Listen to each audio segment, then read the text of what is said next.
Entre los años 60 y 70, intelectuales, artistas y jóvenes de todo el mundo cuestionan los límites del poder y discuten sobre las libertades individuales. En este clima de cambio cultural, un pensador revoluciona los estudios sobre la sociedad. Obsesionado por los modelos de disciplinamiento, instala una nueva terminología para describir escenarios conocidos. Analiza el funcionamiento de los manicomios, las cárceles, los hospitales y los asilos de ancianos. Estructuras que lo llevan a redefinir los sistemas de poder instaurados y aceptados socialmente. Es así como en medio de la hoguera revolucionaria de los años 60 y 70, el filósofo francés Michel Foucault se convierte en el pensador más célebre del mundo. Modelo del intelectual versátil y polifacético, sus ideas inesperadas incomodan a la derecha y a la izquierda. A partir de Foucault es imposible mirar el mundo de la misma manera.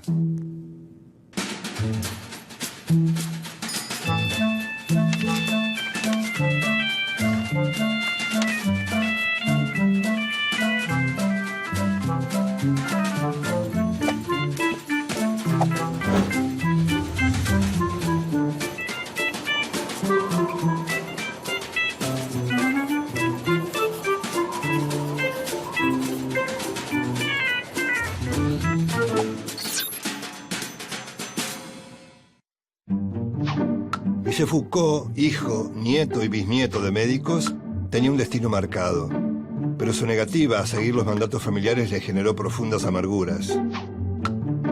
A una edad muy temprana descubrió su homosexualidad y también su profunda empatía por los seres que se mueven en los márgenes de la sociedad.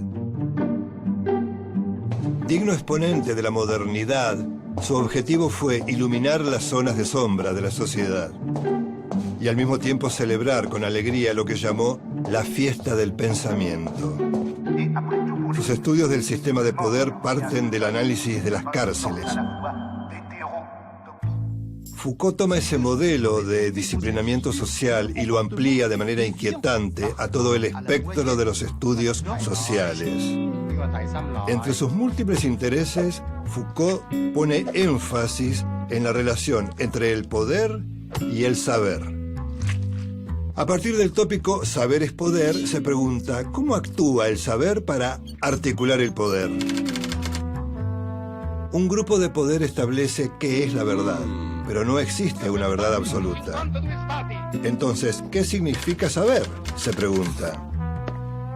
El saber es lo que un grupo de gente comparte y que decide qué es la verdad. La verdad define lo correcto y lo incorrecto, la bondad y la maldad, lo normal y lo patológico. A través de esta verdad, el poder disciplinario controla la voluntad y el pensamiento en un proceso que él llama de normalización. Normalizar implica numerar y controlar a los individuos para que cumplan su rol dentro del cuerpo social. ¿Y cómo se normaliza a un cuerpo social? Por medio del lenguaje. Estas reflexiones están incluidas en Arqueología del Saber, donde afirma que aunque nos parezcan naturales o evidentes, los saberes o discursos son fruto de determinadas condiciones. Las prácticas sociales han creado un lenguaje que se apoya en definir a algo por su opuesto. Este lenguaje define al discurso. La palabra discurso alude a cualquier cosa escrita o dicha. Pero Foucault le da además un sentido específico. Discursos son los escritos pertenecientes a un área de saber técnico y provisto de un saber específico. Estos temas los amplió en otro de sus grandes aportes teóricos, las palabras y las cosas. El discurso sobre la locura producido por psiquiatras, psicólogos, trabajadores sociales y otros expertos define la locura como anormal. La locura es anormal, por lo tanto, define la normalidad. Que los anormales sean excluidos no significa que no sean importantes. La gente normal se ocupa de estudiar la anormalidad de manera incesante y obsesiva. A través de la anormalidad, por lo tanto, se establecen las relaciones de poder en una sociedad. La persona normal tiene poder sobre la anormal. El psicólogo define al loco, los médicos a los pacientes y los abogados son la contracara de los delincuentes. Estas reflexiones nacen en Suecia, donde vive una suerte de exilio voluntario a principios de los años 50. Allí escribe Historia de la locura en la época clásica. La locura implica la exclusión de cierta gente a través del confinamiento y el encierro. En lo que llama el Gran Confinamiento, describe que en el siglo XVIII, 1 de cada 100 parisinos fue encerrado. Locos, criminales y hasta epilépticos fueron confinados. En Vigilar y Castigar, Foucault describe los pormenores del suplicio y descuartizamiento de un condenado en 1757 en París. Ese espectáculo horroroso cambia en la modernidad democrática por una solución más civilizada, la cárcel.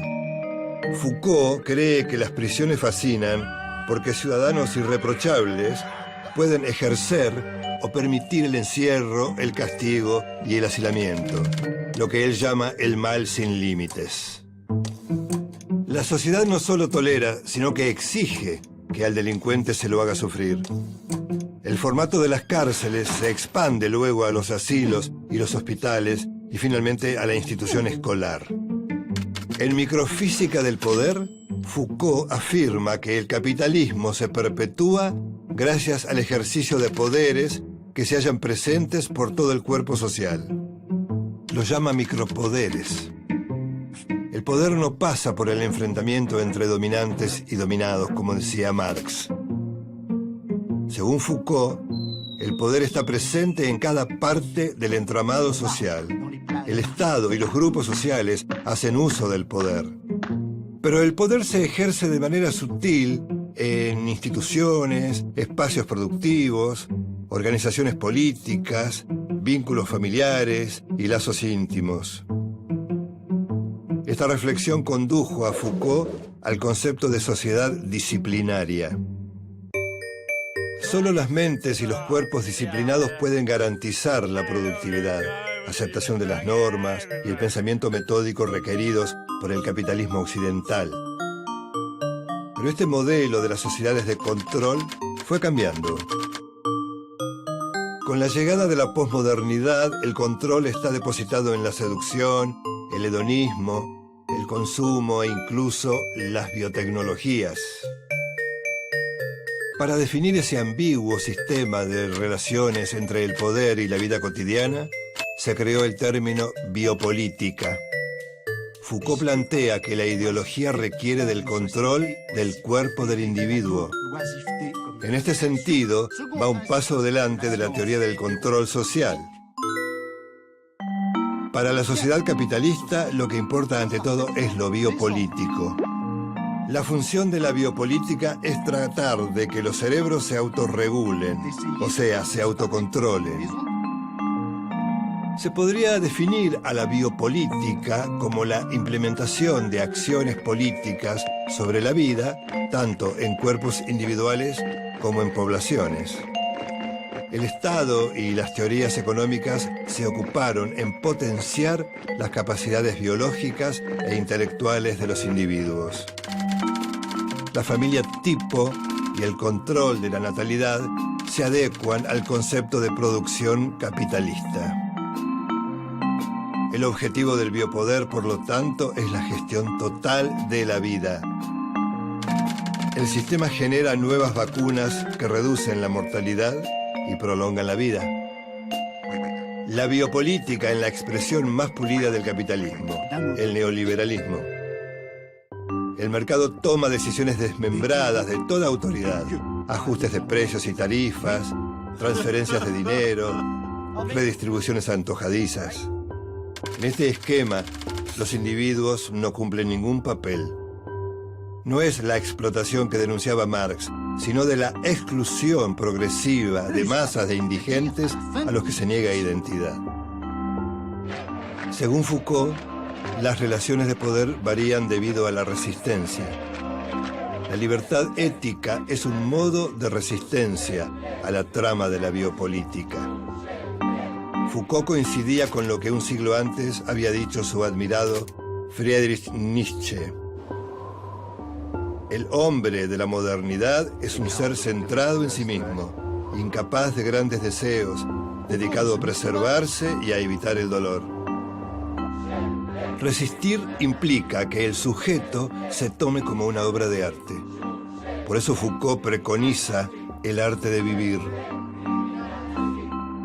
Michel Foucault murió a los 58 años. Era portador del virus HIV-Sida cuando esa enfermedad era incurable. Para ese momento era el pensador más leído e influyente del mundo. Su idea de que el poder es una red compleja y multidireccional, discontinua y azarosa, define claramente el escenario internacional del nuevo siglo.